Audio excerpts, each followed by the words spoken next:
Nelson Rolihlahla Mandela began his life herding sheep and cattle in the rolling hills of South Africa's Eastern Cape. In his autobiography, part of which was written secretly while in prison, Mandela wrote, "I was not born with a hunger to be free. I was born free. Free in every way that I could know. Free to run in the fields near my mother's hut. Free to swim in the clear stream that ran through my village. Free to roast mealies under the stars and ride the broad backs of slow-moving bulls. It was only when I began to learn that my boyhood freedom was an illusion, when I discovered as a young man that my freedom had already been taken from me, that I began to hunger for it." Nelson Mandela's given name, Rolihlahla, literally means tugging at the branches of a tree. But at school, he was given the name of another famous leader. When I went to school, the lady teacher, Miss Mdingane, asked, "What is your name?" I told her my African name, Rolihlahla. She says, "No, I don't want that one. You must have a Christian name." So I say, "No, I don't have one." She says, from today, you are going to be Nelson." So henceforth, he would be known to the world as Nelson Mandela. As the son of a chief, Nelson Mandela had access to the best education available to black people in South Africa at the time. Studying at Fort Hare University, where he first became involved in student protest, his refusal to accept injustice, unfairness, and inequality would last a lifetime. South Africa, 1941. In his early 20s, Nelson Mandela moved to Johannesburg, where he first encountered the racial discrimination that would later become entrenched in law by the apartheid government. Working on the mines, and later as a clerk in a law firm, Mandela pursued his law studies and joined the African National Congress, the oldest black political organization in South Africa. It was when I came into the African National Congress that I realized that Xhosas are only a part of the African people. That the task of the ANC was to unite the African people and out of them build a nation.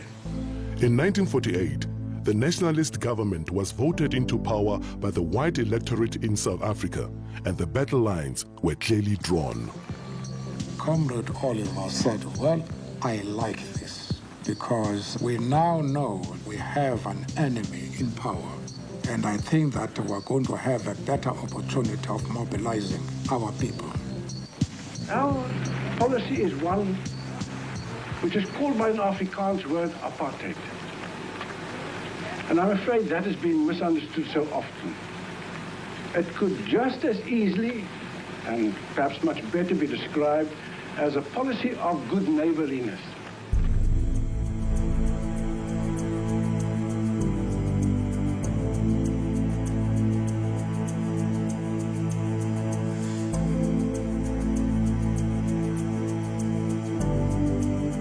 In 1955, the ANC and other organizations called upon people of all races to gather in Kliptown to approve the Freedom Charter, a blueprint for a free, democratic, and multiracial South Africa, in which all races would be treated equally. Nelson Mandela, one of the chief organizers of the gathering, was banned by the government from attending and was forced to watch proceedings from the sidelines. In 1956, the organizers of the Freedom Charter and other leaders in the Congress movement were charged with high treason. The trial was specifically designed to occupy the opposition and keep them out of politics. It dragged on for 4.5 years, and it would be another 40 years before the Freedom Charter finally bore fruit. South Africa, 1960, Sharpeville, a black township in the industrial area south of Johannesburg. A peaceful crowd gathered to protest against the past laws, was shot at by police. 69 people died. The nationalist government imposed martial law. All opposition was banned and thousands were jailed. When it became clear that all means of peaceful negotiation had been exhausted, Mandela went underground to lead the armed struggle. We have made it very clear in our policy that South Africa is a country of many races. There is room for all the various races in this country. There are many people who feel that it is useless and futile for us to continue talking peace and non-violence against a government whose reply is only savage attacks on an unarmed and defenseless people. Key government installations were targeted for sabotage. Mandela became known as the Black Pimpernel. In 1962, Mandela was captured, charged with leaving the country illegally, and sentenced to imprisonment for 5 years. Shortly afterwards, his ANC comrades were captured with evidence which incriminated Mandela. He returned to court for the Rivonia trial, where he and 8 others faced a possible death penalty. The very speech which was made by Nelson consolidated the spirit of the people outside, because it was a defiant spirit. I have fought against white domination, and I have fought against black domination.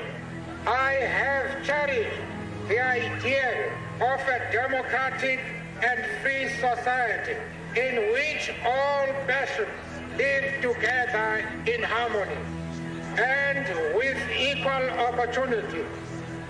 It is an ideal which I hope to live for and to achieve. But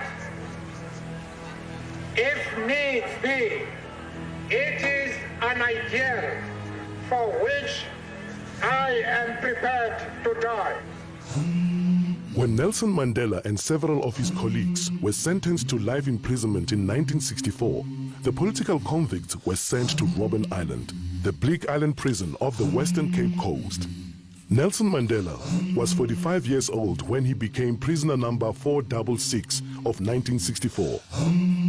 He would be in his early 70s before he would again be a free man. Forced to perform futile hard labor in a lime quarry, the prisoners refused to be broken. Far from being diminished, Mandela's moral leadership and stature continued to grow while he was in prison. His young wife, Winnie, continued to be an inspiration to the struggle. That day is not far when we shall lead you to freedom. Amanda!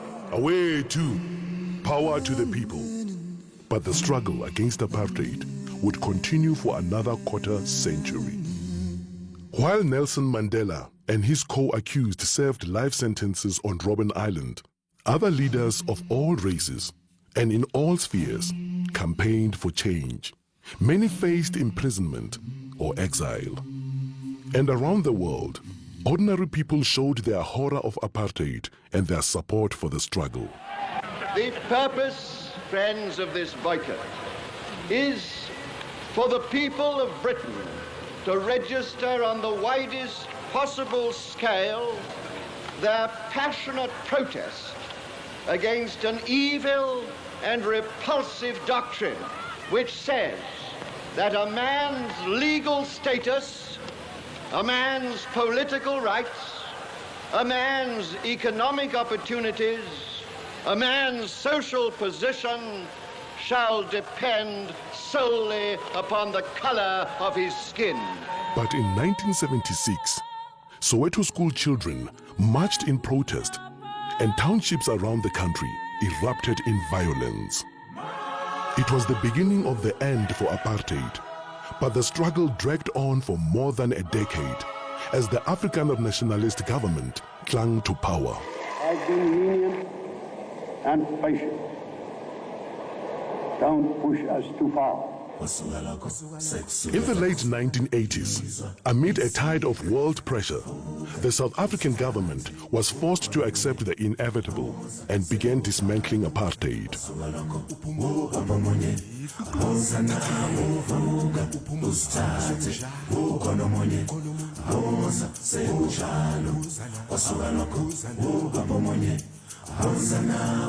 In 1990, at the age of 71, Mandela was released unconditionally.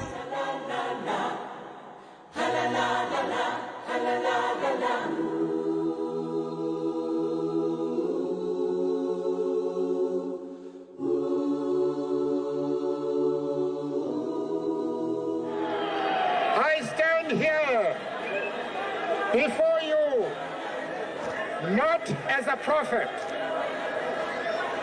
but as a humble servant of you, the people. I place the remaining years of my life in your hands. After leading negotiations for a new South Africa, Nelson Mandela cast his vote in the first free and democratic elections and became the country's first black president. Never, never, and never again shall it be that this beautiful land will again experience the oppression of one by another.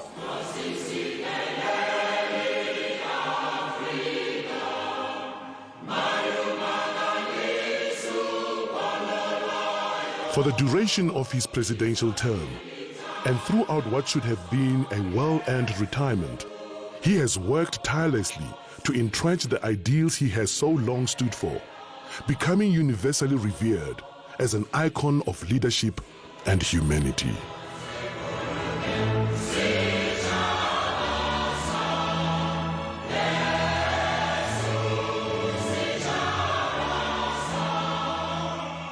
When I told one of my advisors a few months ago that I wanted to retire, he growled at me, "Quote, you are retired." If that is really the case, then I should say, I now announce that I'm retiring from retirement. But in his retirement from retirement, Nelson Mandela has continued to give his support and generosity in countless ways, creating an enduring legacy through the Nelson Mandela Foundation, the Nelson Mandela Children's Fund, the Mandela Roads Foundation, the Nelson Mandela Institute for Education and Rural Development, and the 46664 campaign. Through 46664, he continues to lend the full force of his extraordinary talent, intellect, and heart to a problem that faces not only his own country, but the world at large. Nelson Mandela, Madiba, we salute you.